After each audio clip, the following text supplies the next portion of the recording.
Pikit mata niyang tinanggap ang pagiging saksi at bahagi ng isang malaking kasinungalingan. Sa kabila ng mga sandaling hiram at mukha ng pagpapanggap, natutunan pa rin niyang magmahal ng totoo.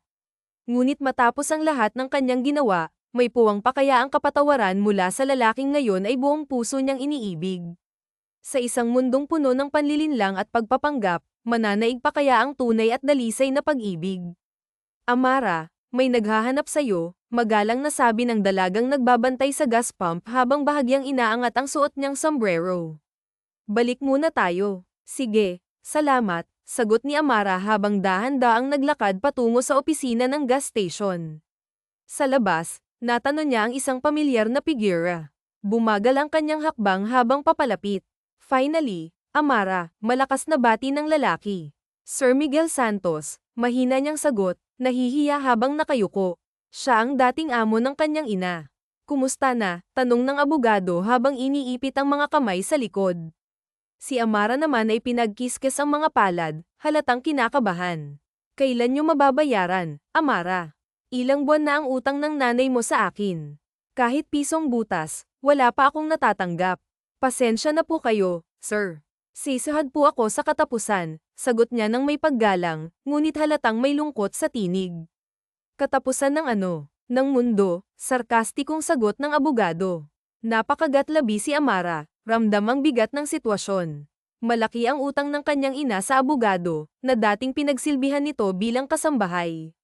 Madalas manghiram ng pera ang kanyang ina noon, lalo na't kinakapos sa pang-araw-araw o sa pagpapagamot.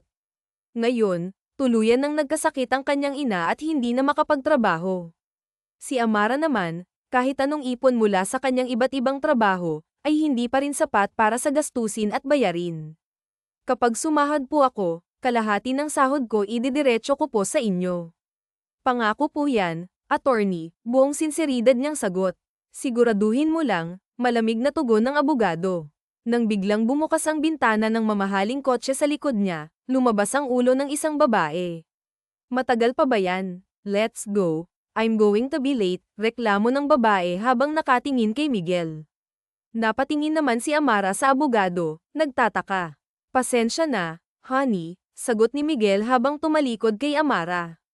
Umangat ang kilay ni Amara, ngunit pinigilan ang sarili na magsalita. Magbayad kayo, Amara. Hindi maliit na halaga ang nautang ng nanay mo. Tandaan mo yan, dagdag pa ni Miguel bago tuluyang sumakay sa kotse kasama ang babae. Tumango si Amara at walang magawa kundi sundan ng tingin ang papalayong sasakyan. Sa totoo lang, hindi niya alam kung paano mababayaran ang lahat ng utang nila. Isa lang siyang gasoline attendant na paminsan-minsang tumatanggap ng iba pang trabaho. Ngunit kahit anong gawin niya, kulang pa rin ang kinikita para sa malaking halagang kailangang bayaran. Sino ba siya? Bakit parang galit ka sa kanya? Tanong ng babaeng kasama ni Miguel habang sinisilip si Amara sa salamin. Malaki ang utang nila sa akin, sagot ni Miguel habang nagmamaneho. Why do we look alike? Tanong ng babae, halatang nagtataka. Magkahawig nga kayo, sagot ni Miguel, bahagyang ngumiti. Kaya nga hindi ko magawang puwersahin siya. Nakikita kasi kita sa kanya. Pero kaibahan lang, laging nauutal yon at hindi makatingin ng diretso. Napangiti si Evelyn habang bahagyang napatingin sa kamay na hawak ng abogado. Ngunit ang ngiti ay biglang naglaho nang mapansin niya ang kumikinang na wedding ring sa kanyang daliri. Sa gitna ng katahimikan, tumunog ang kanyang cellphone. Sinulyapan muna niya ang screen bago magbigay ng senadoryas kay Miguel Santos na huwag maingay. Tumango naman ang abogado bilang tugon.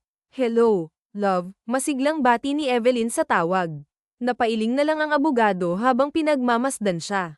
Medyo traffic, pero pauwi na rin ako. Nasa opisina ka na ba? Okay, magkita tayo sa bahay. Matapos ang tawag, bumuga siya ng hangin at muling nagtagpo ang kanilang mga mata. Good morning po, magalang na bati ni Amara, na tila nagtaka nang makita ang kaharap. I want a red velvet cake, sabi ng customer habang nakatitig sa mga nakadisplay na cake. Tahimik na pinagmamasdan ni Amara ang babae, kaya napatingin ito sa kanya. Napangiti ang dalaga. Kayo ho yung kasama ni Sir Miguel Santos, hindi ho ba? Tanong ni Amara nang mamukhaan ang kaharap. SHHH. Your mouth, mahinang saway ni Evelyn habang palinggalinga sa paligid. Pasensya na ho, sagot ni Amara, halatang naguguluhan. What are you doing here? Tanong ni Evelyn na may bahid ng inis. Sa cashier ng pastry shop. You work at the gasoline station where we saw you, right? Dagdag niya, na tila sinisigurado kung tama ang kanyang nakita. Opo, nagtatrabaho po ako doon, at on call naman po ako rito, paliwanag ni Amara. Tumango si Evelyn habang pinagmamasdan ang dalaga mula ulo hanggang paa. Are you single? Tanong ni Evelyn bigla. Oh ho, hindi ka pa ba kasal? Ah, hindi ho, sagot ni Amara, sabay ngiti. Okay, I will give Attorney Miguel Santos a call. I think we have a deal for you. See you, sabi ni Evelyn, na may ngiti sa labi na nagdulot ng kakaibang kaba kay Amara. Ngumiti si Evelyn at nagtanong, so where's my order? Sandali lang ho, sagot ni Amara, sabay madali ang kumuha ng kahon. You know what? Muli siyang napatingin sa customer. You're lucky. Ako po maswerte. Magkamukha tayo, sagot ni Amara, na tila natigilan habang tinititigan ang marikit na mukha ng kaharap. Tama naman ito, may hawig nga silang dalawa. May kaunting pagkakaiba lamang sa korte ng mukha at estilo ng buhok. I'm the only child of my parents, dagdag ni Evelyn na may bahid ng sarkasmo. Sigurado rin ho akong hindi tayo magkapatid, sagot ni Amara habang maingat na hinihigpitan ang pulang ribbon ng kahon. Inabot niya ang order kay Evelyn. Gusto mong makabayad ng utang mo kay Attorney Miguel Santos? Tanong ni Evelyn na may bahid ng misteryo. Napalunok si Amara habang nakatingin sa kahon ng cake. Then I'll help you, sabi ni Evelyn. Talaga po, tanong ni Amara na may halong pag-asa. Tumango si Evelyn at kinuha ang cake, sabay abot ng bayad na may malaking sukli. Automatikong nalukot ang noo ni Amara habang sinusundan ng tingin ang papalayong customer. Ilang araw ang lumipas, nakatanggap si Amara ng tawag mula sa abogado. Sa mismong bahay siya pinapunta. Panay ang buga ng hangin ni Amara habang nakaupo sa magarang sala. Tahimik na tahimik ang paligid, at hindi niya mapigil ang kabahan. Alam niyang may kinalaman ito sa kanilang pagkakautang. Matagal na rin iyon, at nahihiya na siya. Kung may paraan para mabayaran niya ito ng mas mabilis, gagawin niya. Muling huminga ng malalim si Amara. Narinig niyang may paparating. Kahit nagmamadali siyang tumayo, halos mahulog ang bag na nasa hita niya. Hi there, masiglang bati ng babaeng nakita niya sa pastry shop. Ang babaeng kamukha niya, bulong ni Amara sa sarili habang napansin ang lalaking kasama nito. Sigurado siyang hindi si Attorney Miguel Santos iyon. We have an offer for you, sabi ng abogado nang makalapit sa kanila. Honey, may I introduce myself to her first? Of course, honey, sagot ni Miguel Santos na may ngiti. I'm Isabella Cruz, and she's my girlfriend, dagdag ng abogado. Alang-inang tumango si Amara. Please sit down, sabi ni Evelyn. Hinayaan niyang makaupo ang dalawa bago siya naupo. Well, tingin ko hindi mo na mababayaran ang utang ng nanay mo, paunang sabi ni Miguel Santos. Maghuhulog ho ako kahit papaano hanggang sa mabayaran ko ang kabuuan, sagot ni Amara na puno ng determinasyon. No need for that, singit ni Evelyn.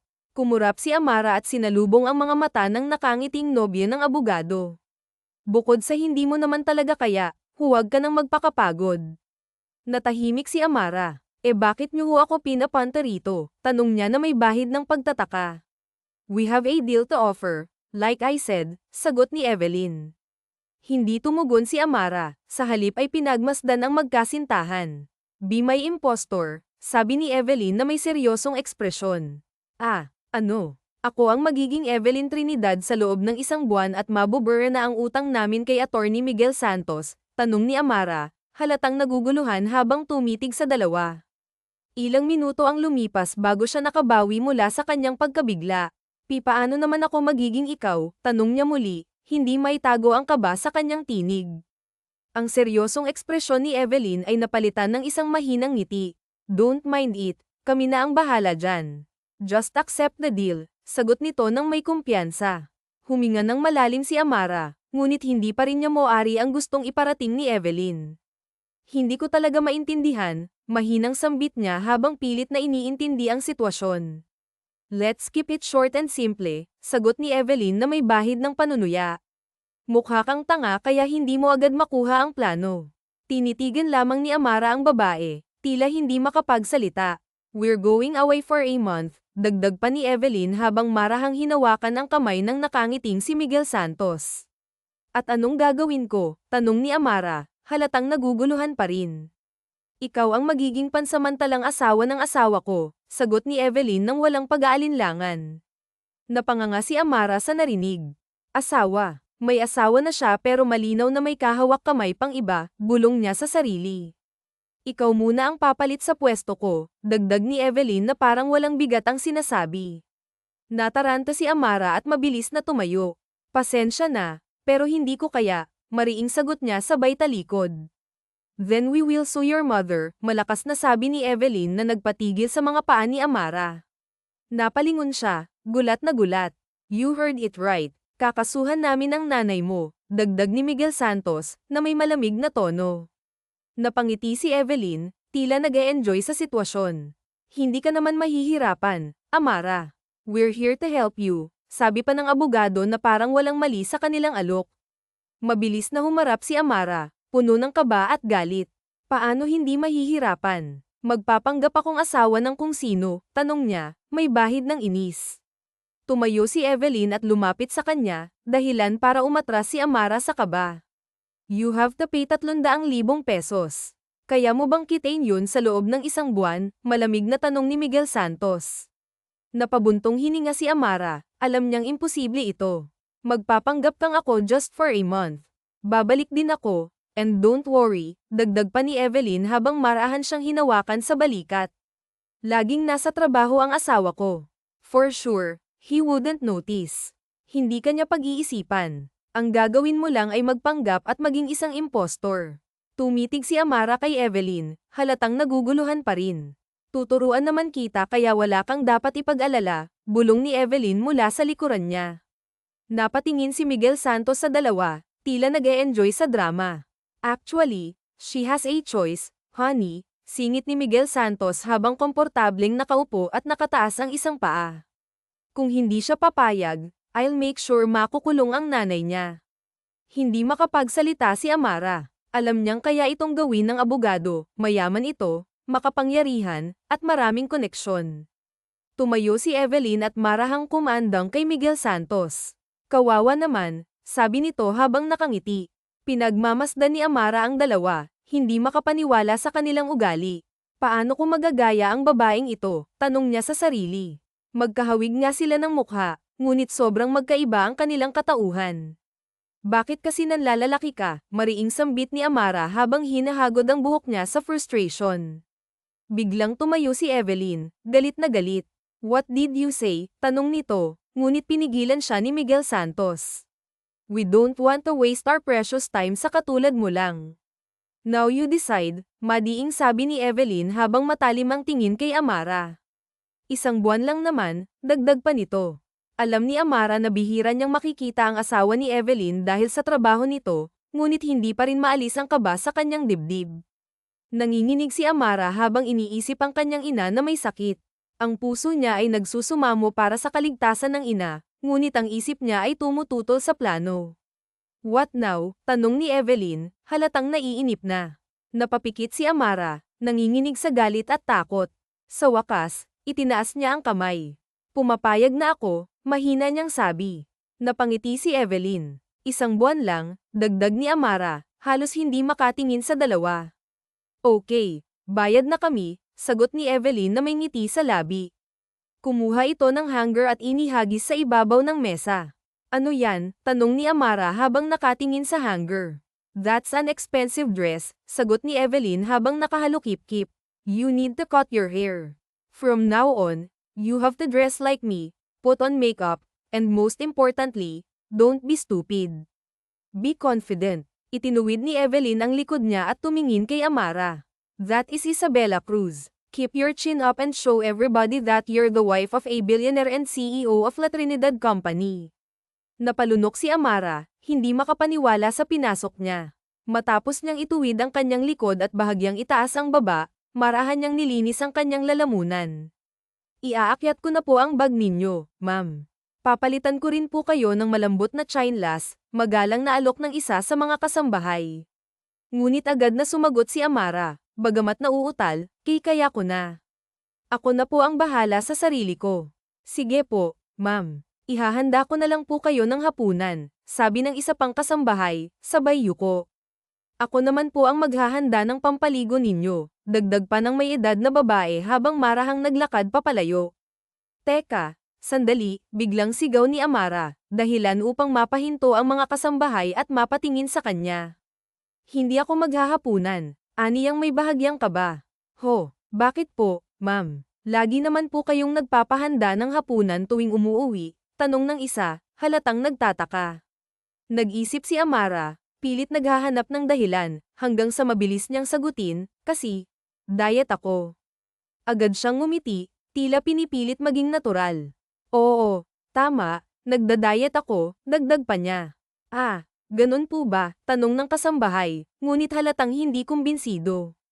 Hindi rin ako maliligo, mabilis na dagdag ni Amara, na nagdulot ng pagtataka sa mga ito. Bahagya niyang inamoy ang sarili at mahinang bamulong, mabango pa naman ako. Ayos pa ang amoy ko. Napatingin siya sa mga kasambahay, at nang mabasa niya ang kanilang pagtataka, mabilis siyang kumilos. Sinakbit niya ang kanyang bag at nagmamadaling naglakad. Sige na, matutulog na ako. Bye, aniya. Ngunit sa pagmamadali ay nadapa siya. Mabilis naman siyang tumayo, nagpatuloy sa pag-akyat ng hagdan, at iniwan ang mga kasambahay na nagtataka pa rin. Pagdating sa loob ng kwarto, paikot-ikot si Amara habang sinusuri ang paligid. Higit na malaki ito kumpara sa maliit na apartment na dati niyang tinutuluyan. Sinipat niya ang manipis na pantulog na suot niya at napaisip. Hindi tama, baka maghinala ang mga kasambahay, bulong niya sa sarili. Hindi niya matiis ang ideya na lumuhad ang mga ito sa kanya, dahil hindi naman siya sanay sa ganoong trato. Naputol ang kanyang pagmumuni-muni nang biglang tumunog ang cellphone niya. Natataranta niyang kinuha ito, at nang makita ang pangalan sa screen, halos manlamig ang kanyang katawan. Huminga siya ng malalim, pilit na nilalabanan ng kaba, bago sinagot ang tawag. Hello, love. Are you still awake? Tanong ng malalim ngunit napakagandang tinig mula sa kabilang linya. Nanlambot ang kanyang mga binti, ngunit pilit niyang sinagot, yes. Nauutal pa rin ang kanyang sagot, kaya't bahagya siyang umiling upang gisingin ang sarili. Yes, gising pa ako, ulit niya ng mas malinaw. Great, wait for me. Alright, sabi ng lalaki. Tango na lang ang naging sagot ni Amara, kahit hindi ito kita sa kabilang linya. Matapos maputol ang tawag, ilang segundo siyang nakatayo bago mabilis na nagtungo sa banyo. Natataranta niyang inayos ang kanyang maikling buhok, at kahit siya mismo ay hindi makapaniwala na kamukhang kamukha na niya si Evelyn. Ang maikling itim na buhok, ang pulang lipstick, at maging ang pekeng nunal sa baba, lahat ay perpektong ginaya. Narinig niyang dumating ang sasakyan. Tumakbo siya patungo sa bintana at sumilip. Ramdam niya ang dagandong ng kanyang puso. Dumating na ang asawa ni Evelyn, hindi. Ang asawa ni Evelyn, hindi niya asawa. Marahan siyang naglakad patungo sa pinto, pilit na inihahanda ang sarili. Nang bumukas ang pinto, nakita niya si Alonso, hawak ang kanyang kurbata sa isang kamay, habang ang kabilang kamay ay may bitbit na suit at laptop bag. Tila isang diretsong linya lamang ang tinungo ng mga paa nito patungo sa kanya. Nahigit ni Amara ang hininga nang marinig ang, "Good evening, love," mula sa lalaki. Hinapit siya nito sa bewang, dahilan upang bumilis ang tibok ng kanyang puso. I missed you, sabi ni Alonso, sabay halik sa kanyang labi. Ngunit paimpol siyang umiwas, kaya't sa pisngi tumama ang halik nito. Nagkatinginan sila, napakunot noo si Alonso, halatang nagtataka. What's wrong? Tanong nito. Wala, sagot ni Amara, halos hindi makatingin sa lalaki. Halos maduling siya sa lapit ng mukha nito. Habang nakatitig siya sa maamong anyo ng lalaki, hindi niya maiwasang magtanong sa sarili, paanong nagawang ipagpalit ni Evelyn ang ganitong itsura sa isang abogado na hindi mapagkakatiwalaan. Hey, are you okay? Tanong muli ni Alonso, na may bahagyang pag-aalala. Oo, ayos lang ako, sagot ni Amara, sabay tingin sa mga bitbit nito. Mabilis niyang kinuha ang mga iyon, ngunit nakakunot noo si Alonso habang pinagmamasdan siya. Tulungan na kita, alok niya, pilit na nilalabanan ng kaba. Nagpakawala ng malalim na buntong hininga si Amara bago muling humarap sa lalaki. Kumain ka na ba? Gusto mo bang ipaghain kita? Tanong niya. Sandali siyang tinitigan ni Alonso bago ngumiti. What? Gagawin mo talaga yun? Nangingiting tanong nito, sabay lakad patungo sa kama at hinubad ang sapatos. Oo, sagot ni Amara. Yun naman ang ginagawa ng isang asawa kapag dumating na ang asawa mula sa trabaho, dagdag niya, pilit na pinapanatili ang kanyang composure. Is that really you, love? Nakakapanibago ka ha, sabi ni Alonso habang hinuhubad ang medyas. Why are you acting this way, Evelyn? I just want to let you know how much I miss you. Lumaki ang mga mata ni Amara nang susunggaban siya ng asawa ni Evelyn kasabay ng pagngalan sa mesa ay ang pagkahulog ng lampshade ng alerto na kumilos ang dalaga palayo. Okay ka lang. Di naluhong agad siya ng asawa. Nilinggan niya ito. Nasaktan ka ba? Napangiti si Alonso nang matitigan ng kinakabahang mukha ng asawa. I'm fine. Sorry. Tinulungan siya nitong tumayo. Sandaling tinitigan ni Amara ang mga matang pinagmamasdan siya. Matulin siyang umiwas pero napako naman ang paningin niya sa malapad na dibdib nito. Matulog na lang kaya tayo, nakatungong wika niya. Mas lalong lumawag ang iti sa labi ni Alonso. Kung hindi mukha ni Evelyn ang nasa harap niya, iisipin talaga niya na ibang babae ang kaharap at hindi ang asawa pero sa nakikita niya ito naman ang babaeng pinakasalan niya sa nakalipas na 1 taon.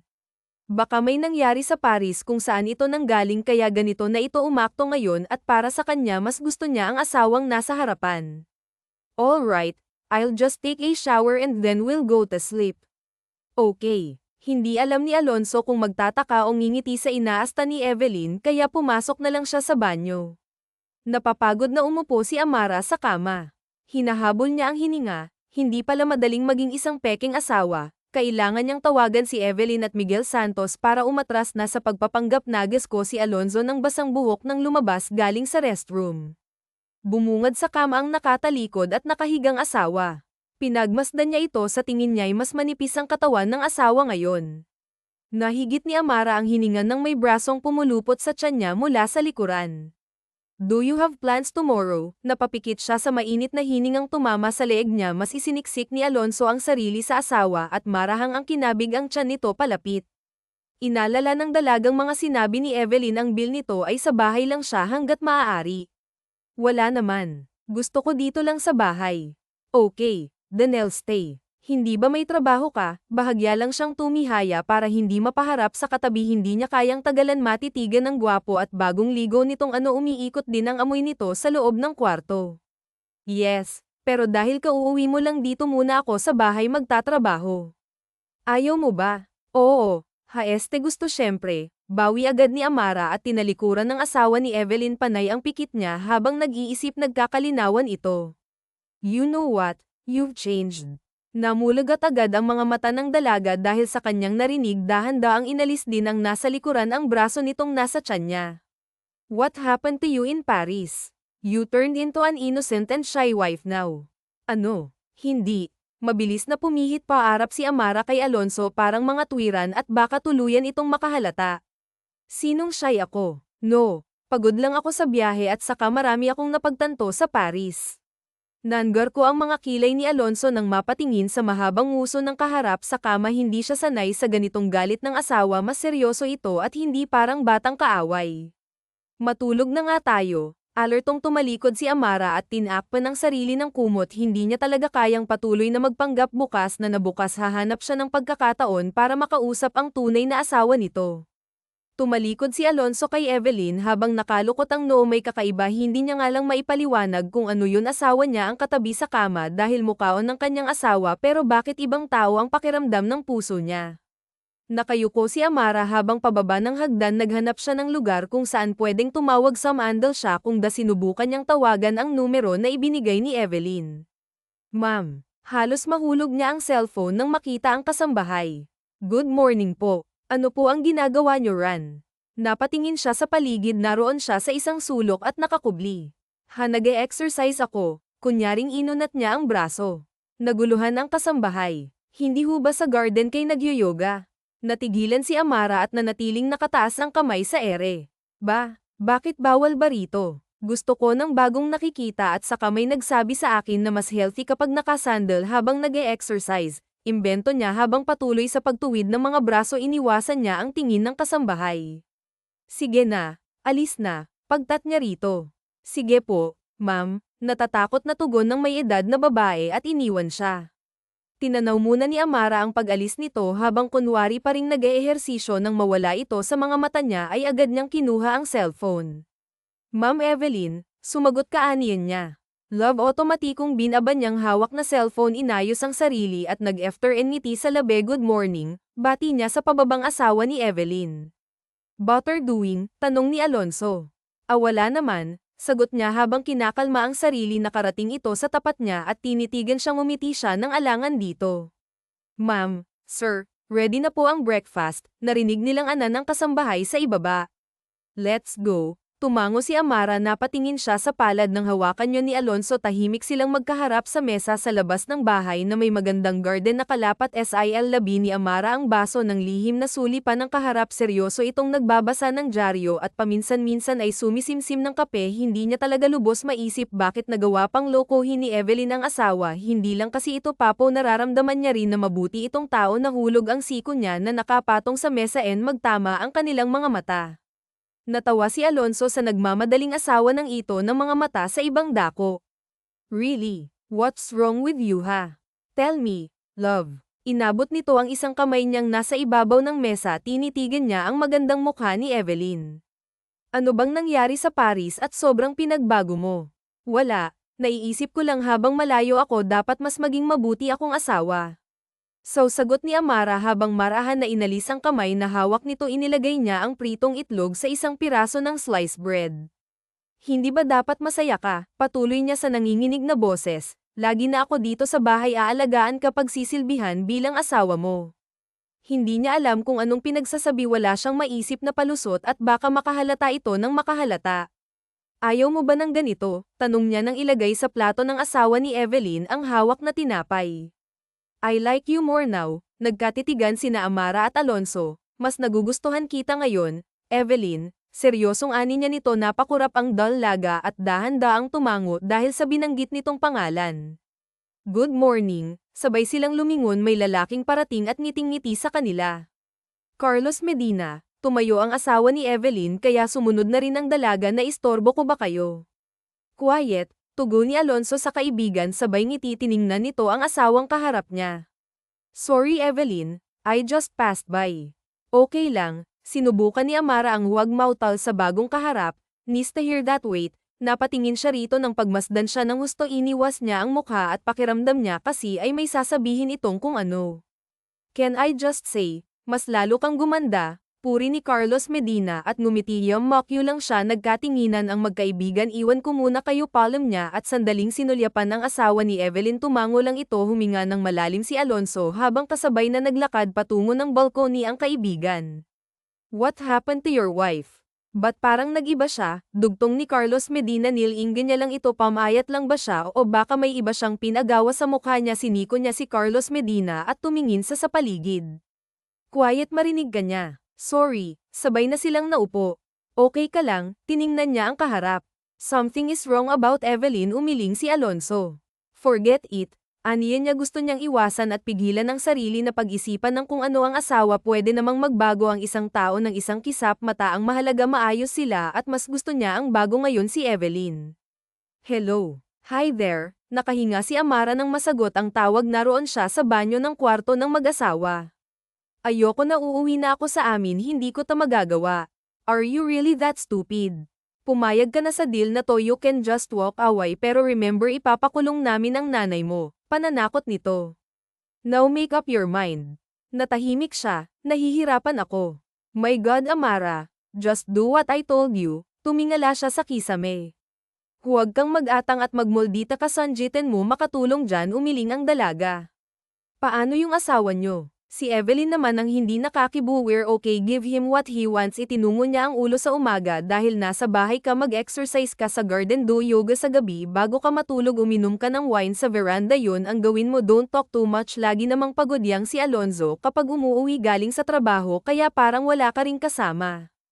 Hello Amara. Are you still there? Huminga si Amara, bakit ginagawa mo to sa kanya? Mahina niyang tanong, bakit mo niloloko ang asawa mo? Naaawa at nalulungkot siya kung nasaan siyang sitwasyon ngayon. Wala siyang pagpipilian kung hindi ang maging parte ng planong makakasakit sa taong hindi niya kilala at hindi niya gustong masaktan. Kung ayaw mo sa kanya, bakit hindi mo nalang sabihin bakit mo pinapahirapan ang asawa mo? Stay out of this, Amara, wala kang alam, now do your job. Napapikit siya nang marinig ang pagputol nito ng tawag. Natitigan niya ang sarili sa salamin hanggang sa may kumatok sa pinto. Love, mabilis niyang pinunasan ang luha nang marinig ang boses ng asawa nito. Palabas na, sagot niya. Naabutan ni Len na si Alonso sa veranda. Ngumiti agad ito nang makita siya. Sa pagkakataon na ito narinig niya ang konsensya. Here, nilahad nito ang palad at meron dong isang porcelas for you. Akma nitong susuot yun sa kanya pero iniwas niya ang pulsuhan. Pailalim siyang sinuwa pa ng kaharap. Hindi ba masyado na akong maraming alahas? Nakita niya si drawer na asawa nito ang nagsisiksikang paris ng hako at mga kwintas. But this one is more special. Wala na siyang nagawa nang maingat na kunin ng asawa ni Evelyn ang braso niya. It was made just for you. Narinig niya ang buntong hininga nito bago nagangat ng mukha. Hinahawi ang ilang hibla ng buhok niya habang pinagmamasdan siya. Umiwas ng tingin si Amara at tinanaw ang madilim na langit. Hindi niya kayang harapin ito sa kabila ng kanyang pagsisinungaling. I know that this past few months have been very challenging for us, lalo na we're in our first year of our marriage. Tingin ko nakatulong ang pag-alis mo para mas maging maayos tayo ngayon. Bahid niyang inilipat ang mga mata sa kaharap at nang muscle niyang lambot sa mukha ng anyo ni Alonso na kenso siya ng husto. I'm always trying my best, Evelyn, to be a better husband. Umiling ang dalaga at kinuha mismo ang kamay ni Alonso. Hindi nito dapat nararamdaman yun. Dapat si Evelyn ang makonsensya sa ginagawa nitong panloloko. Naniniwala siyang kahit ano pa man ang kakulangan ito bilang asawa, hindi rason ang pakikipagrelasyon ni Evelyn sa iba dahil kasal ang mga ito. Mabuti kang asawa, nakikita ko yun, sagot ng dalaga. Tinitigan ni Alonso ang mga mata ni Evelyn hanggang sa yakapin siya nito at ramdam niya ang mahinang tapik nito sa kanyang likod. Napangiti siya at ginantihan ng mas mahigpit na yapos ang asawa. Good morning, love. O dagdag niya nang maabyutan si Evelyn na naghahain sa mesa. Good morning. Hinalikan siya ni Alonso sa paising. Upo ka. Pinaglaanan ng siya. Thank you. Pasasalamat nito habang pigil ang kilig sa nakita. Anong gusto mong almusal? Kumapit si Amara sa silya ng asawa ni Evelyn. Tinuro nito ang isang plato ng scrambled eggs. Sir, si Ma'am po ang nagluto niyan. Singit ng kasambahay. Napatingin si Alonso sa asawa. Really? Pinagmamasdan lang niya ito. Hindi siya makapaniwala sa nakikita at nararanasan noon. Halos hindi sila nagkikita sa almusal ni Evelyn dahil kung hindi ito tulog nasa ibang bansa naman para mamasyal. You know what? Huminto si Amara sa ginagawa at sinalubong ang mga mata nitong nakatingala sa kanya. It's your first time to do this. Napas siya na silent niya ang tipid ng ngiti ng asawa ni Evelyn at ang kinang ng mga mata nito na antig ang puso niya dahil doon. And I really appreciate it. Ibinaba ni Alonso ang hawak niya at sinalikway ng dalaga. I know you're trying your best to make this marriage work and they'll do the same thing. Muntik nang mapatili si Amara nang bigla siya nitong kandangan. Let's have a vacation. Sambit nito. Napatingin siya sa mga kinikilig na kasambahay na pinanunood lamang sila. Hello, Miss Evelyn, what now? Sumilip muna sa loob ng kwarto ang dalaga bago bumalik sa veranda. Nagyayayaho ang asawa niyo na magbakasyon. What the heck? Napabangon sa pagkakahiga si Evelyn. Kasalukuyan nitong katabi sa kama ang tulog na si Miguel Santos. Huwag kang sumama. Naka-ready na siya. Hinihintay niya na ako sa labas. Ano ba naman kasing pinaggagawa mo ha? Why does he suddenly want to spend time with you? Stupid, hindi ko ho alam pumaka na we can't just reject it. Stress na wika nito. Natahimik ang linya habang pareho silang nag-iisip ng pwedeng solusyon. Miss Evelyn, stop stuttering. Amara piko na awat nito. Okay, ito ang gawin mo. Huminga siya at pinakinggan ang utos nito. Love, sandali lang. Natatarantang inilagay ni Amara ang cellphone sa bulsa. Ready? Yes. Napangiti na lang si Alonso at hinawakan ang kamay ng asawang palabas. Wow, patakbong lumapit si Amara sa puting buhangin. Asol na kalmadong dagat ang bumungad sa kanya. Ang ganda naman dito, namamanghang wika niya. This is our third time here, love. Naglaho ang ngiti niya nang marinig si Alonso mula sa likuran niya. Nakasuot ito ng itim na sunglasses habang nakapamulsa. Right, antag niya sa natahimik na asawa. Ba't para ngayon ka lang nakarating sa beach na? Ano kasi mahina niyang sabay kamot sa ulo. It's okay. Alam ko na marami ka nang napuntahang bansa at gustong gusto mo ang mga beach. Iyan ay never fails to amaze you every time. Inakbayan siya ni Alonso. May ngiting tining-ala ito ni Amara. Mukha namang maintindihin ng asawa ni Evelyn, kaya bakit napili nitong magloko? Alonso, Evelyn, may sumalubong sa kanilang mga babae at lalaki na mga kaibigan ng mag-asawa. Beneso siya ng mga ito na alangan niyang tinanggap. Long time, bakit napadalaw kayo rito? Ani ng isa. Yeah, we want to spend time with each other so we decided to have a vacation, sagot ni Alonso at nakangiting sinulyapan ang asawa. Tumingin ang makakaharap sa kanya, nasilip niya ang pagkunot noon ng mga ito. Naalala niya ang bili ni Evelyn. Pilit na tinataas ng dalagang babae at nilabanan ang mga mata ng kaharap. As always, you look gorgeous, Eve, puri ng natakot na babae. Ngumiti siya ng mayabang. Mukhang ang matapang ang personalidad ni Evelyn dahil nakita niya ang ilang at pangamba sa mukha ng estranghera. Anyway, invited kayo mamaya sa party. Thank you, tugon ni Alonso.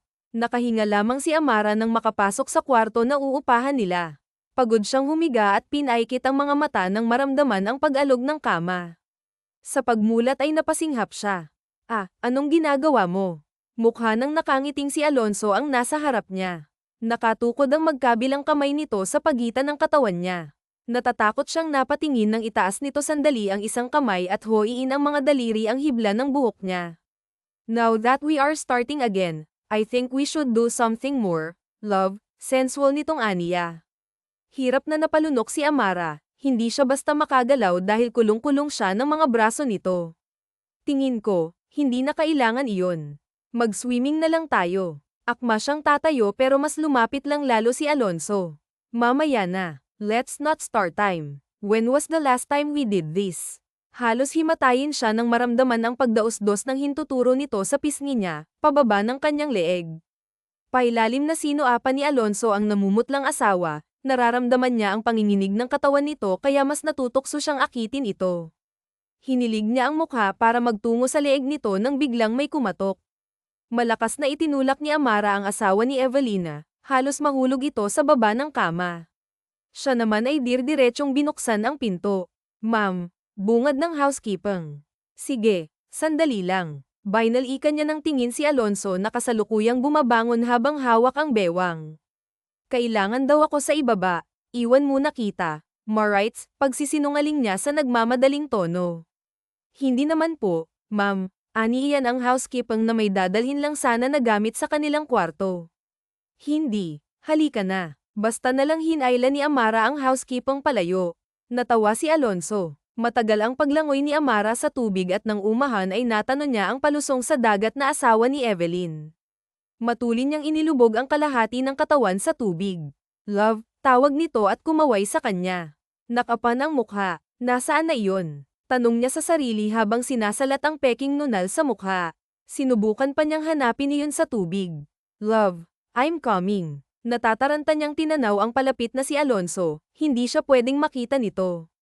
Siguradong tapos na ang pagpapanggap niya at baka dito siya mismo lunurin ng asawa ni Evelyn.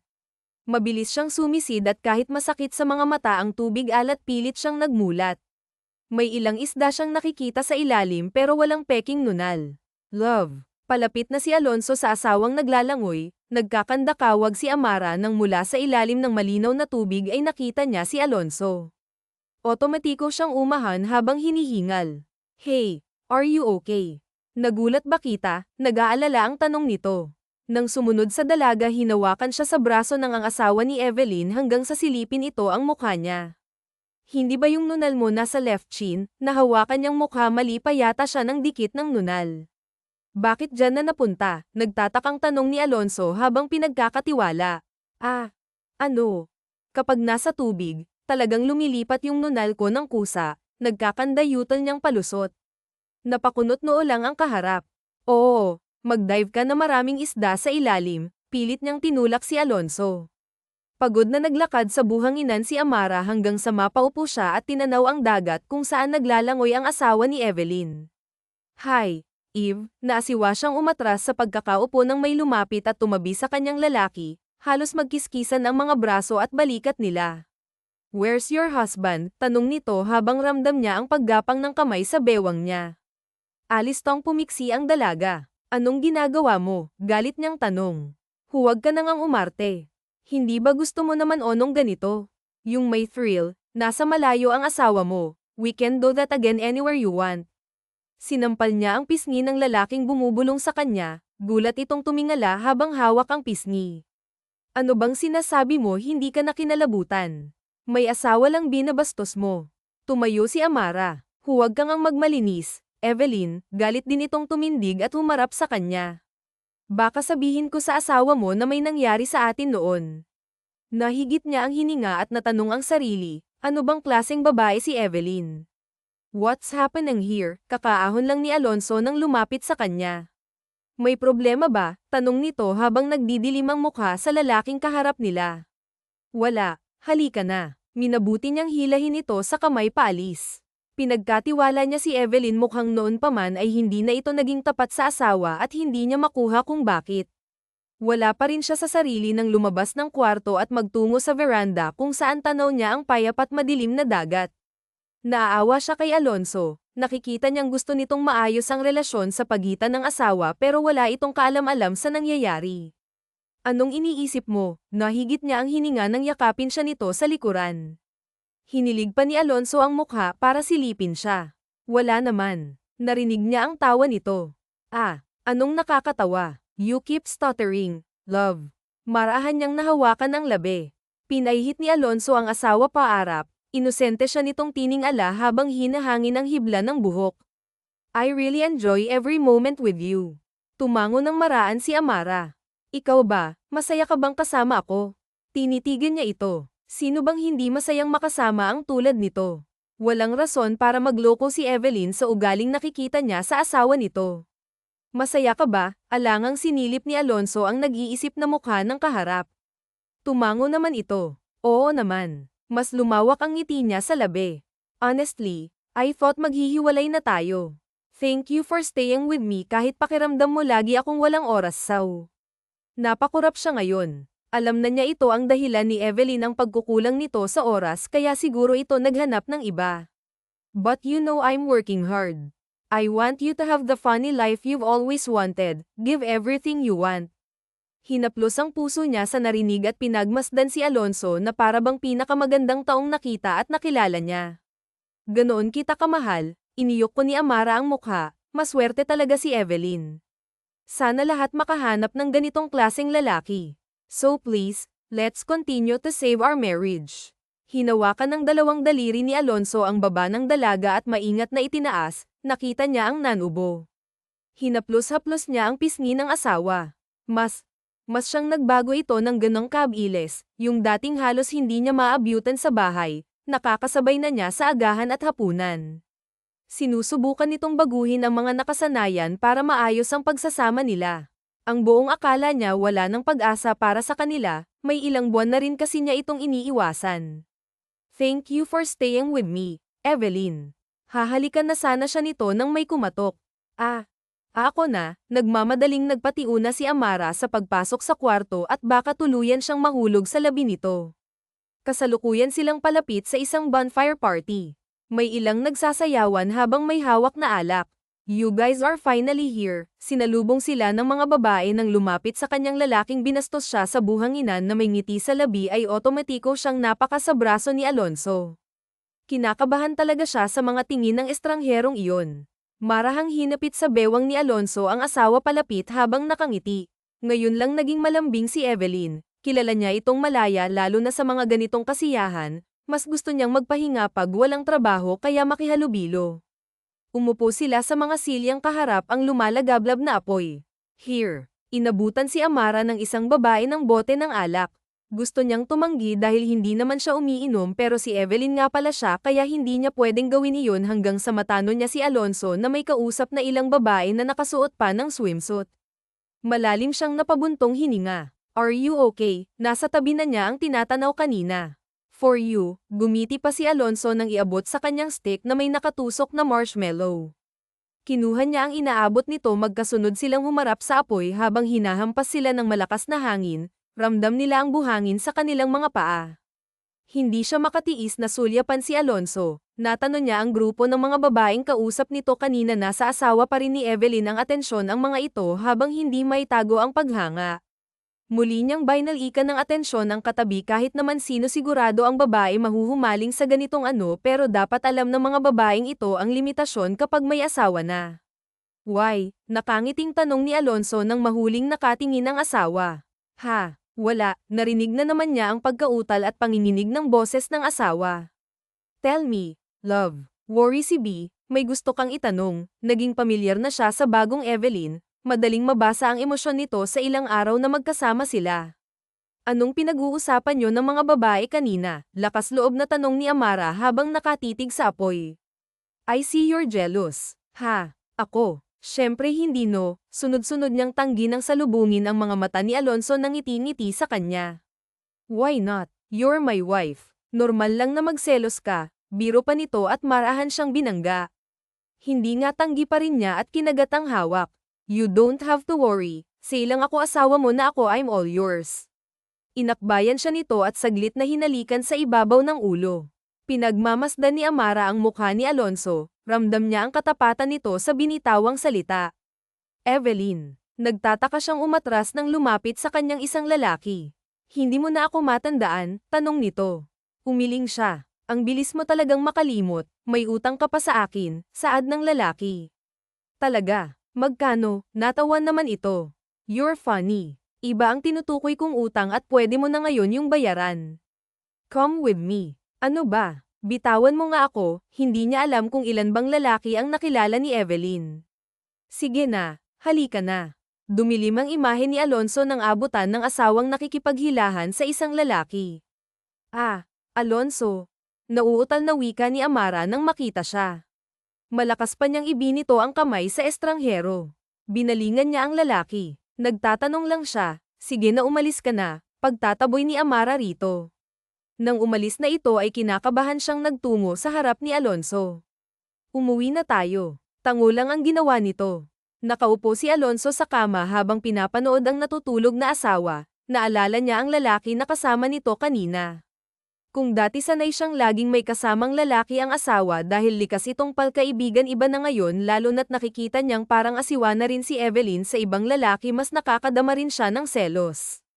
Inayos niya ang pagkakakumpiska. Talaga? Tanong ni Amara habang naghihiwa ng gulay kaharap ang ilang kasambahay.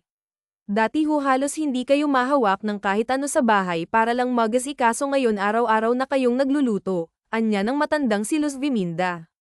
Patuloy lang siya sa ginagawa na babagot siya sa bahay dahil sanay siyang nagbabanat ng buto kaya talagang gumagawa siya ng paraan para kumilos katulad ng paglilinis at pagluluto. At saka nagiging maganda na ang pagsasama ninyo ni Sir Alonso hindi katulad lahat na lagi kayong nag-aaway at lagi ninyo siyang sinisigawan. Doon lang siya napahinto. Masaya kami na nagkakaintindihan na kayo ni Sir at lagi pang sweet kinikilig na anpan ang isang kasambahay. Napangiti siya. Hindi niya hinihiling na maging si Evelyn dahil hindi niya gugustuhing nagkaroon ng maraming lalaki gusto niyang maging ito dahil meron itong mabuti at tapat na asawa. Nang makapagluto ay nakatanggap siya ng tawag mula sa sekretarya ni Alonso na masama raw ang pakiramdam nito kaya't nagpunta ang dalaga sa kumpanya. Malayo ang iwas kay Amara ng mga empleyado ng La Trinidad respetado siya ng mga ito sa tong dadaan at makikita kumatok siya sa pinto bago sinilip ang uluma. Magandang tanghali nahihi ang bati niya nang makita si Alonso na nakaupo at may hawak na ballpen otomatikong napangiti ito. Come in. Mahinhin siyang naglakad. Nagdala ako ng pananghalian mo. Itinaas niya ang dala na tawa ang asawa ni Evelyn. Kumusta ka? Masama raw ang pakiramdam mo. Yeah, but I'm fine, I'm just really exhausted. Ba't hindi ka nalang umuwi para makapagpahinga? Napatingin si Alonso sa nag-aalalang asawa na pahinga siya ng malalim hindi niya akain na muntik na niyang mawala ang pagmamahal nito nang magkaproblema sila mas minamahal niya ito ngayon dahil sa tuluyan nitong pagbabago parang ang hindi si Evelyn ang nasa harap niya pakiramdam niya araw-araw siyang nahuhulog sa ibang katauhan nang biglang maubo si Alonso. Ayos ka lang, lumapit agad si Amara at hinawakan ito sa likod. I'm fine now cause you're here, mahinang sagot niya. Maliit ang iting gumuhit sa labi ng dalaga marahan siyang kinandang nito at pinagmasdan ang nakatagilid niyang mukha hinawakan nito ang palasingsingan niyang dalir at inikat ang singsing na nasuot niya. Dahan-daang humarap si Amara kay Alonso. I'm falling with you even more, I'm loving you every day. Isinarado ni Amara ang mga mata nang ikuskus nito ang tungki ng ilong sa kanya kusa nang tumaas ang dalawang kamay niya at kumapit sa batok nito, aminin man niya o hindi nadadala na siya sa pagpapanggap hindi bilang si Evelyn kung hindi bilang asawa nito. Gusto niya itong mahalin at alagaan dahil alam niyang nararapat iyon para kay Alonso dahil mabuti at responsable itong asawa, pero alam niya sa kalooban na mali, hindi lang si Evelyn ang nagkakasala, ganon din siya at mas doble pa dahil niloloko niya rin ito, nagpapanggap siya at nagmamahal ng asawa ng iba. Mas masahol pa siya kay Evelyn sa pagmulat ni Amara ay malapit na ang labi ni Alonso kaya't mabilis siyang tumayo. Uuwi na ako, pasensya na. Mabilis siyang lumabas ng pinto na iwan namang tulala si Alonso. Clarissa de la Vega, hinalikan niya sa pisngi ang isa sa malapit na kaibigan, kasalukuyan siyang nasa isang flower shop, namili siya ng bulaklak na ibibigay sa asawa. You bought flowers? Yes, niting sagot niya. For whom? For my wife. Your wife, ulit nito, tumango siya, nugger naman ang kilay ni Clarissa de la Vega. But I saw her in Hawaii bago ako makauwi. Naguluhan siya. She said she has been there for a month now. Otomatikong naglinya ang noo ni Alonso. I don't understand you, Clarissa de la Vega. Your wife, Evelyn, is in Hawaii right now. No, she's with me, tutol niya. Oh, you have to see this. Kinuha ni Clarissa de la Vega ang cellphone, may litratong pinakita sa kanya, at naroon nga ang asawa niya. This was taken 2 days ago sa isang exclusive restaurant sa Honolulu bago ako umuwi ng Pilipinas. Naging mahigpit ang kapit ni Alonso sa bouquet ng bulaklak. Hindi niya alam ang tumatakbo ngayon sa isipan. Ramdam niya ang panginginig ng kalamnan. Okay, baka pareho lang tayong naguguluhan. I'm gonna call my friend who works at the hotel kung saan siya nag-check-in with her friend. Tumango na lang siya dahil walang lumalabas sa bibig niya, kahit gustuhin niyang magsalita. Unti-unti din siyang napaupo kung saan sa pagkabigla. Naririnig niya si Clarissa de la Vega habang may kausap sa kabilang linya, pero ang utak niya ay nasa babaeng nakasama niya ng 1 buwan, ang babaeng naging asawa niya. Umupo sa harap ni Alonso ang kaibigan. She's still there. Isabella Cruz is at the hotel with his lawyer friend, Miguel Santos. Hindi siya nakahinga sa narinig. Si Miguel Santos, ang lalaking madalas kausap ng asawa niya, ang madalas nilang pag-awayan noon pa man. Magkasama ang mga ito sa ibang bansa habang siya ay may kasama sa bahay na kamukha ng tao na hindi niya lubusang kilala. Huminga ng malalim si Amara. Tapos na ang 1 buwan. Desidido na siya. Sasabihin na niya ang totoo. Ilang beses niyang pinag-isipan ang bagay na ito nang muntik nang magdikit ang kanilang labi ni Alonso, ay alam niyang dapat tapusin na ang lahat ng nangyayari. Hindi siya dapat nanloloko. Hindi siya dapat maging kasangkapan sa kalokohan ng asawa nito. Hindi siya dapat patuloy na magkasala, at lalong hindi tama ang nararamdaman niya para dito.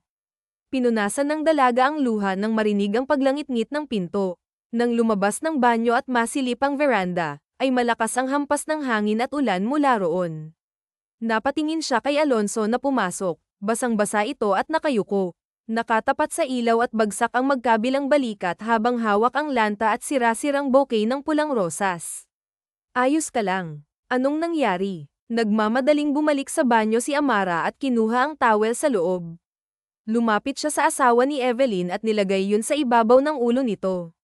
Magpalit ka ng damit, baka magkasakit ka. Hinailan niya ang kamay ni Alonso pero napahinto rin siya dahil halos hindi natinag ito sa pagkakatayo. May problema ba? Hinawi niya ang basang buhok nito at sinilip ang nakatungong ulo. Hawak-hawak ni Amara ang magkabilang pisngi ni Alonso, at marahang tinaas nito ang mukha. Napakurap siya nang makita ang seryoso nitong anyo. Tell me, when did we get married? Bumukas ang labi niya at naibaba ang mga kamay. Ang akala niya, handa na siyang aminin dito ang buong katotohanan. Ngayon na nararamdaman niya ang tensyon at ang nanlulumong si Alonso, hindi niya alam kung paano at saan magsisimula. Magpalit ka muna. Sandali lang. Kukunan kita ng damit. Just please answer my dumb question. Napako ang mga paa niya sa pagtalikod nang sumigaw si Alonso. Saan tayo unang nagkita? Anong unang regalo ko sa'yo? Hinablot siya sa braso ng asawa ni Evelyn kaya siya napaharap dito. Answer me. Sigaw nito sa mukha niya hanggang sa matigilan si Alonso at matitigan ng umiiyak na kaharap. Marahan niyang binitawan ito. Nung una pa lang, gusto niyang paniwalaan na hindi ibang tao ang kasama niya dahil gusto niyang ganito si Evelyn. Pero ngayon, alam na niya ang totoo, ang tunay niyang asawa ay nasa ibang bansa kasama ang ibang lalaki. Ang kasama niya ngayon ay babaeng hindi niya kilala at ginamit para lokohin lang din siya. Napaigtad sa takot si Amara nang muli siya nitong hawakan sa magkabilang braso. Ramdam niya ang mga daliri ni Alonso sa balat niya. Tell me, who are you? Who are you to fool me? Naiiyak ito sa galit na tumungo. Ngayon, kitang-kita ni Amara ang ginagawa niyang kasalanan, at hindi niya akalain na kahit siya ay lubusang masasaktan dahil ngayong nakikita niya ang sakit na pinagdaraanan ni Alonso. Namumuhi siya sa kanyang sarili. Hindi niya gustong maging ganito ang kahinatnan dahil mas pipiliin niyang siyang magdusa, hindi ang lalaking minamahal niya. Patawarin mo ako, umiiyak na wika ng dalaga. Binitawan siya nito. Hindi ko alam na aabot sa ganito. Wala lang talaga akong pagpipilian. Patawarin mo ako. Pagod nang pinagmasdan ni Alonso ang babaeng umiiyak sa harap niya. Marahan siyang umatras, at nang makita ang bulaklak ay buong lakas niyang ibinato yun. Niloko niyo ako, Aniya. Alonso, niloko mo ako. Galit nitong ulit at dinuro ang palapit sana na dalaga. Natigilan si Amara sa paglapit. Ano, natutuwa ka ba habang nagmumukha akong tanga? Muling sinugod ni Alonso si Amara. Mabilis na umiling ang dalaga, tanggi ng tanggi at umaatres. Are you enjoying it while I look like a fool? Mahinang tanong nito habang nakatapat sa mukha niya. Hindi nanginginig ang mga palad ng dalaga nang sapuhin ang magkabilang pisngi nito. Naglalandas ang mga luha ni Amara. Hindi. Gustong saktan, bulong niya rito nang ay lapit ang mukha.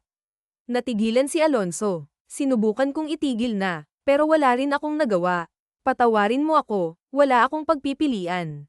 Kaya pinili mo rin na lokohin ako. Malungkot niyang wika. Nalukot ang mukha ni Amara at marahang umatras palayo sa kanya si Alonso. Wala ka ring pinagkaiba kay Evelyn. Umalis ka na sa bahay ko. Napayuko ang dalaga habang magkadaop pa ang palad. Get out, sigaw nito. Kaya lang siya nagising at naglakad. Huminto si Amara sa paglalakad. Pakiramdam niya'y hindi niya kayang iwan sa ganitong sitwasyon si Alonso. Hindi ako makakabayad sa pagkakamali ko. Alonso. Tahimik lang na nakikinig ang asawa ni Evelyn habang nakatalikod. Araw-araw akong nagdadasal na sana mapatawad mo ako.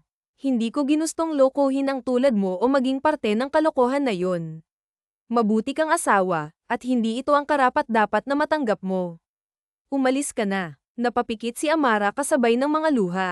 Hinubad niya ang suot na singsing at binigay nitong perseles. Nanginginig niyang iniwan ito sa ibabaw ng kama.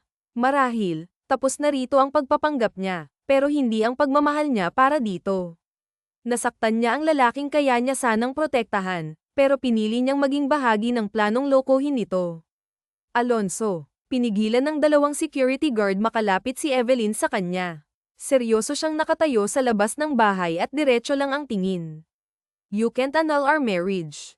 Pagwawala nito, walang emosyon siyang bumaling kay Evelyn na galit na galit.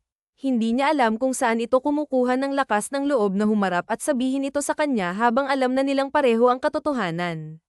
Sa pagkakataong ding ito, alam niyang naglaho na ang pagmamahal na noon pa man ay pilit na niyang sinasalba sa paulit-ulit nitong panloloko sa kanya. Napagod na ang puso niya. Hindi mo ako kayang hiwalayan. Marahan siyang lumapit dito at pagkatitig sa mga mata, nagkakamali ka. I would rather live alone than to be with a cheater like you. Natigilan ng asawa. Marriage is all about trust, honesty, and love. Galit itong huminga. Wala na tayong pareho ng mga yun para sa isa't isa. Our marriage is meaningless. Hindi ako ang nagloko para mabuhay ng miserable. I'm doing you a favor. I'm letting you go. Hahayaan na kitang piliin ang kung sino man sa tingin mo ang kaya kang mahalin higit pa sa magagawa ko. Natahimik si Evelyn. I may not be a perfect husband, but I never cheated. Nagsisisi akong nakilala kita at pinakasalan. Tinalikuran na ni Alonso ang asawa. Minamadali na niya ang papel para legal silang maghiwalay ni Evelyn. Hindi niya kailangan ng pag-ibig na hindi kailanman naging tapat at buo. Sir, ayos lang ho kayo. Tumango siya at pilit na ngumiti sa mga kasambahay. Kasalukuyan silang nasa dining table. Dapat humasaya kayo dahil malapit nang maanunsyo ang kasal nyo kay Ma'am Evelyn. Masaya ako, sagot niya, tipid na umiti. Sayang. Ang akala talaga namin nagbago na si Ma'am. Gustong-gusto pa naman namin siya. Huminto siya sa pagsimsim ng kape. Bumait si Ma'am, tapos sumipag. Masarap magluto at talagang alagang-alaga kayo. Ano yan? Ang isang kasambahay, hindi nga si Ma'am Evelyn yun. Kamukhang kamukha lang niya kaya palaipat-lipat yung nunal. Natawa siya ng maikli at tiningnan siya ng mga kasambahay. Sir, hindi niyo na ba mapapatawad yung impostor ni Ma'am Evelyn? Natigilan siya at napaseryoso. Bagay kayo at mas higit kayong masaya kapag siya ang kasama. Naalala niya ang babaeng yun, pero niloko niya si Sir. Bawi pa ng isa. Malalim ang naging paghinga ni Alonso. Iniiwasan niyang isipin ang nagpapanggap na asawa. Gusto niyang malunod sa galit dito para makalimutan niyang nararamdaman, pero sa tuwing naaalala ang mga oras na kasama niya ito, may kung ano sa puso niya. Isang malakas na sampal ang natanggap ni Amara kay Evelyn. Naroon sila sa di kalayuan sa gas station. You didn't do your job well. Kaya nagtanda, leche-leche ang trabaho. Pinawalang bisa na ni Alonso ang kasal namin and that's because of your stupidity. Dahan-dahan siyang humarap. Ikaw ang pumatol sa iba, kasalanan mo kung bakit kayo nagkahiwalay. Huwag mong isisi sa akin ang pagkakamaling noon pa man ginagawa mo na. How dare you? Maagap niyang pinigilan ang kamay nitong lalapag sa mukha niya. Gusto kong magsisi na pumayag ako sa plano niyo, pero naisip ko, kung hindi ko ginawa yun, habang buhay mong lolokohin ang asawa mo. Tumulo ang luha ni Amara. At hindi ako tanga, ikaw yun, Evelyn. Mas lalong nagalit ang mukha nito. Dahil nasayo na ang lahat. Nasayo na ang asawang papangarapin ng lahat, pero hindi ka na kontento. Kaya huwag mong isisi sa akin kung ano man ang resulta ng mga pinagagagawa mo dahil ikaw ang hindi naging tapat at ikaw ang pumili ng iba. Pabali niyang binitawan si Evelyn at tumalikod. Hindi lang ang kalokohan nito ang natapos, ganoon na din ang pangmamaliit at pangaalipusta nito sa kanya. You're fake. You're an impostor. He will never like you. Napahinto siya. Hindi kanya magugustuhan, Amara. So stop hoping. Hindi siya magkakagusto sa babaeng gas attendant lang at uutal-yutal, sarkastiko pa nitong dagdag. And who told you that? Sabay silang napalingga sa nagsalita. Halos lumundag ang puso niya nang masilayan si Alonso. Otomatikong tumulo ang luha niya. Lumapit ito sa kanya pero lamingga sa dating asawa. Siguro nga magkamukha kayo. Muli siyang binalingan ni Alonso, but you're still different. I find you cute every time you stutter. Dumukwang ito para itapat ang mukha sa kanya, the way you take care of me and the way you look at me. Itinaas ni Alonso ang baba ng umiiyak na si Amara. You are such a beautiful blessing in disguise. Ngumiti pa ito sa kanya. What the heck? Sigaw ni Evelyn, pigil-pigil ito ng mga empleyado ng gas station. Patawarin mo. Naputol ang sasabihin niya nang ilagay ni Alonso ang daliri sa labi niya. Alam ko na ang dahilan. Sinamantala nila ang pagkakataon, pero hindi ko pa rin dapat yun ginawa. Dapat nagsabi ako ng totoo. Hindi kita dapat niloko. Kung hindi ito nangyari, hindi tayo magkakakilala. Sumangot-singhot siya nang titigan ang mga mata ni Alonso. I won't find the love that I deserve. Hinawakan ni Alonso ang pisngi ni Amara. Ilang beses niyang pinag-isipan pero alam naman na din niya ang gagawin sa dulo. At iyon ang pipiliing makasama ang babaeng nagpakita sa kanya ng pagmamahal na dapat niyang maranasan. I loved you yesterday, I still love you today, and I will love you until tomorrow, Amara. Umiiyak siyang niyakap ito. Sumigaw naman sa inis si Evelyn at kusang umalis sa nasaksihan. Patawarin mo ako, Alonso, iyak niya habang nakayakap dito. Wala siyang ibang hiling kundi ang kapatawaran nito. Pinapatawad na kita. Hinawakan ng kanyang magkabilang pisngi nito at itinaas. Pinagkatiwala man ay hindi nagsinungaling.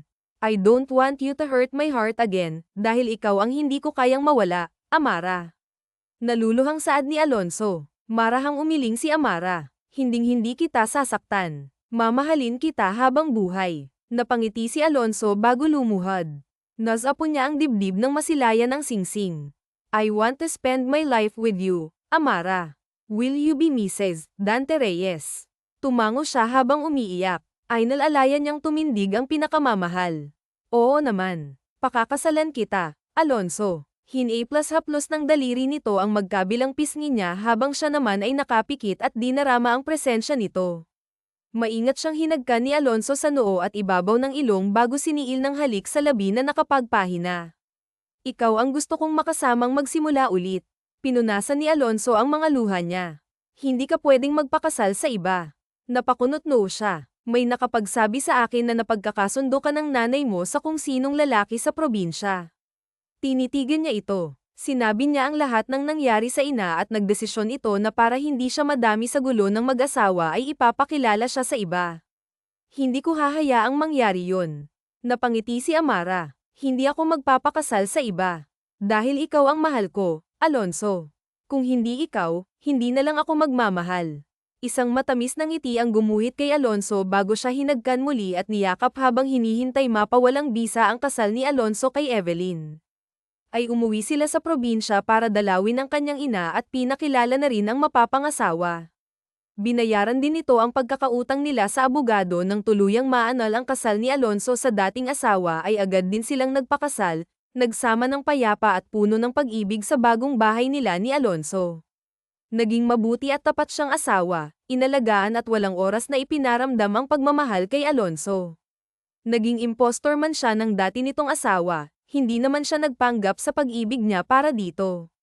Nang makalipas ang 1 taon ay nagbuntis siya at pinagkalooban ng anak na lalaki. Inalagaan niya ang kanyang mag-ama sa abot ng makakaya, pinahalagahan at pinasasalamatan niya ang buo nilang pamilya. Sa pag-aakala ni Alonso na matatapos na ang lahat ng malaman ng totoo sa dating asawa, nagkamali siya dahil itinulak siya nito sa taong nagpakita at nagparamdam ng isang tunay na asawa at kabiyak. Mas nakita niya ang pintong nagbukas para sa kanya, ang pagmamahal na karapat-dapat niyang matanggap. Nakilala niya ang babaeng tapat na nagmamahal sa kanya at natutunan na ang tunay na nagmamahal nagpapatawad ang dalisay na pag-ibig nakikita kung sino ang tunay na nagpapanggap at hindi karapat-dapat. Wakas.